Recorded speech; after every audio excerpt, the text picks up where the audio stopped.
travelers! I hope everyone is having a fantastic day today. I have uploaded a video like this on my channel before where I spoke to one of my good friends who moved from Canada to Scotland, and today I wanted to do the same type of video with my friend who moved from Canada to New Zealand. I used to work with her during 2 summer jobs, and she was the one who designed my website. I will link it down below, so make sure you go check it out.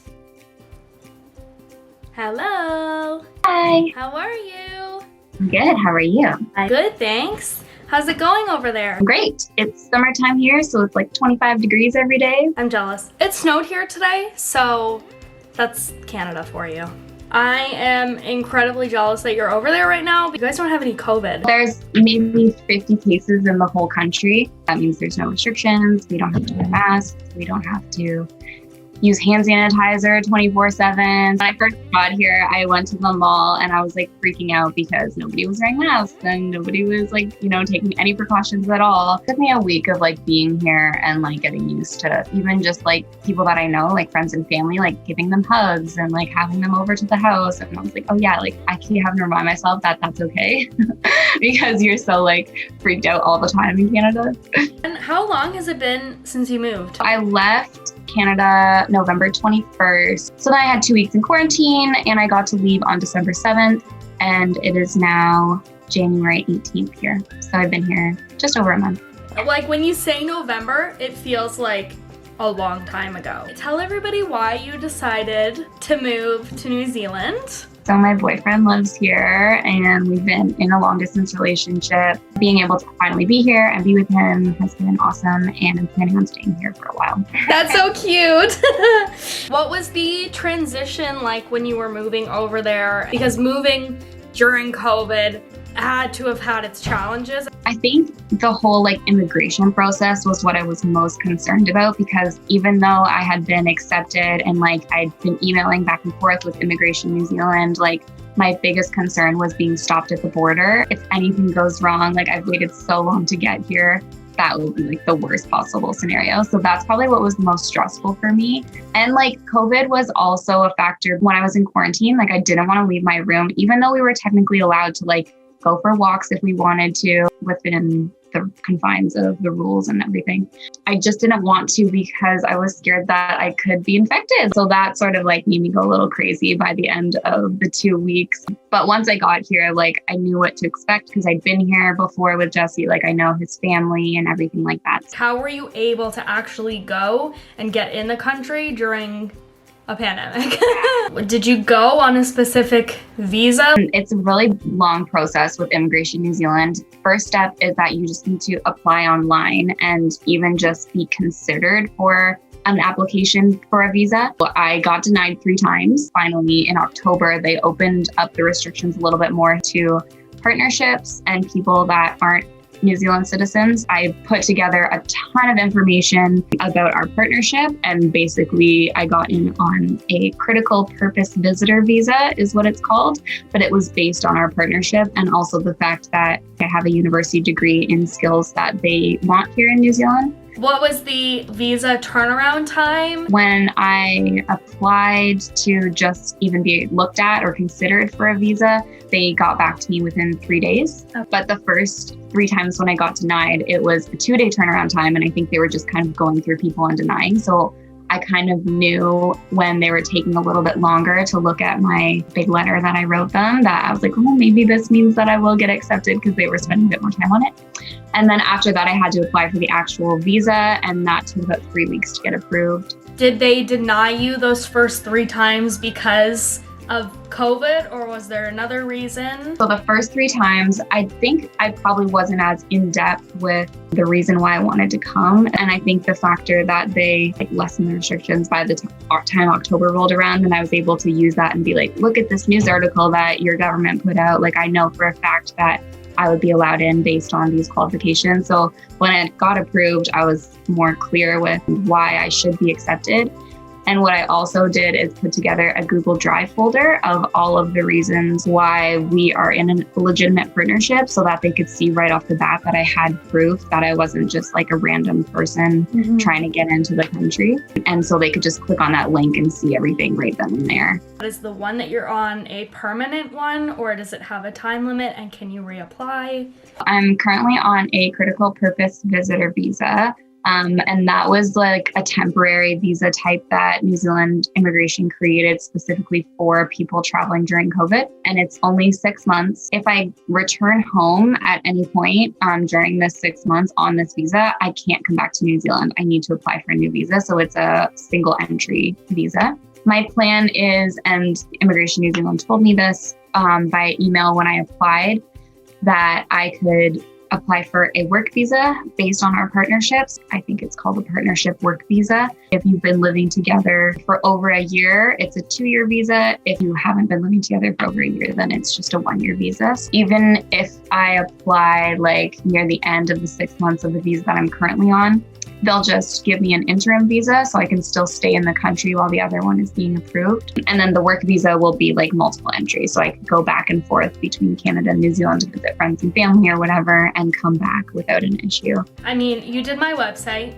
You did a fantastic job on my website. So right now you're kind of doing a little bit of freelance and you're in the process of getting a job. Do you need a work visa for New Zealand? Because I'm on a visitor visa right now, I'm not allowed to work for a New Zealand company, but I am allowed to work remotely for a Canadian company.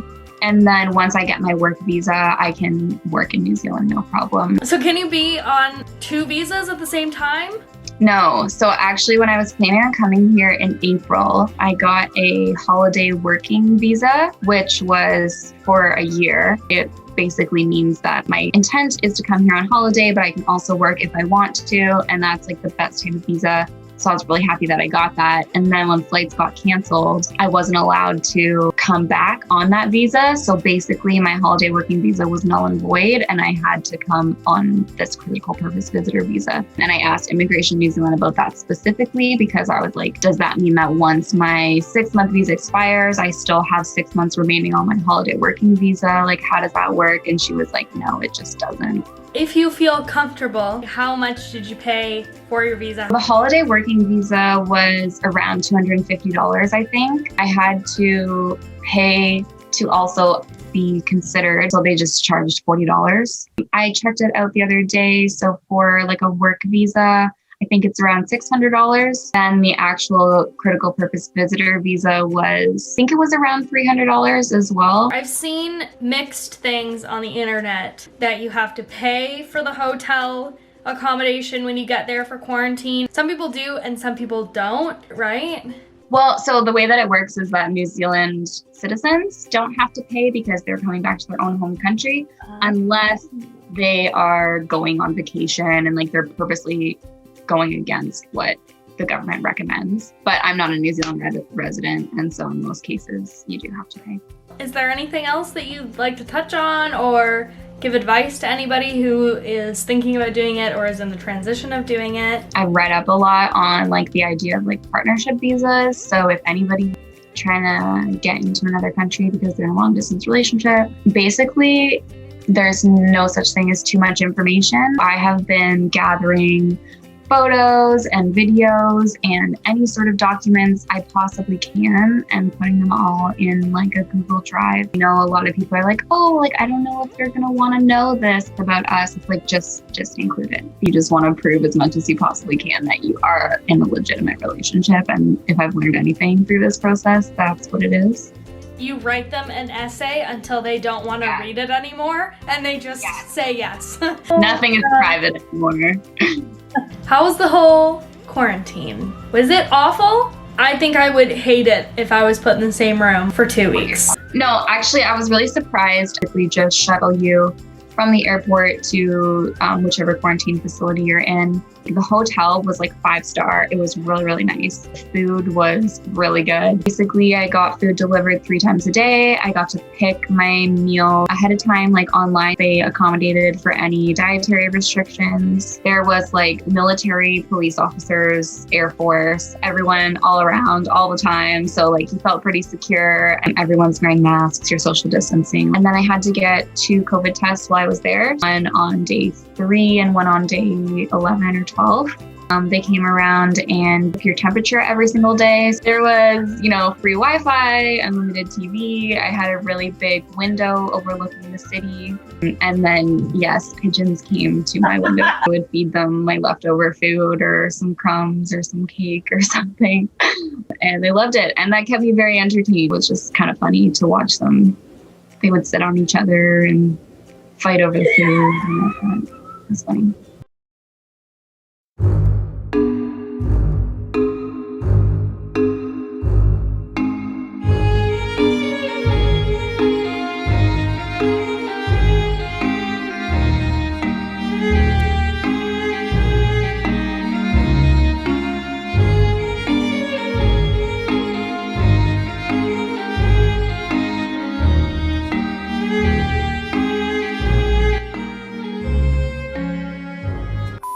Is there a specific process to getting a bank account there? So I haven't actually been through that process yet. I need to have a job first. But on the phone, they said that basically I just need to bring in like my visa, my passport, and an overseas tax number, which I'm assuming is my social insurance number.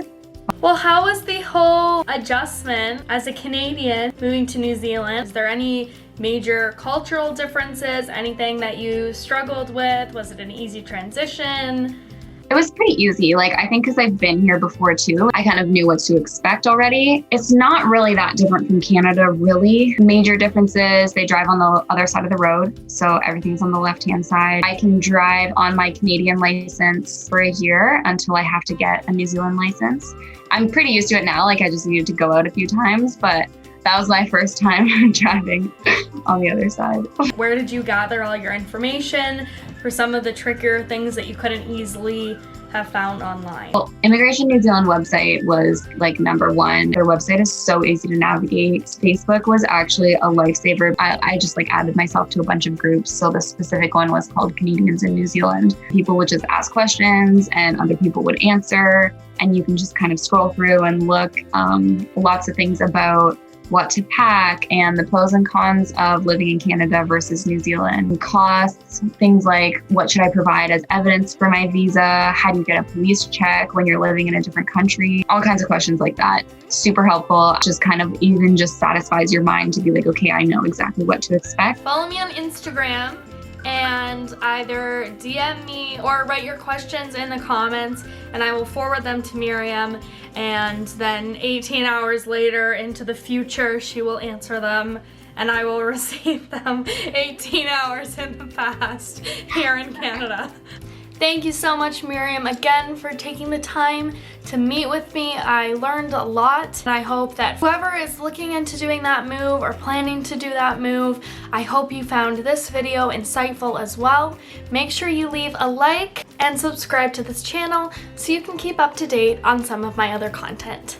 Until next time, bye everybody!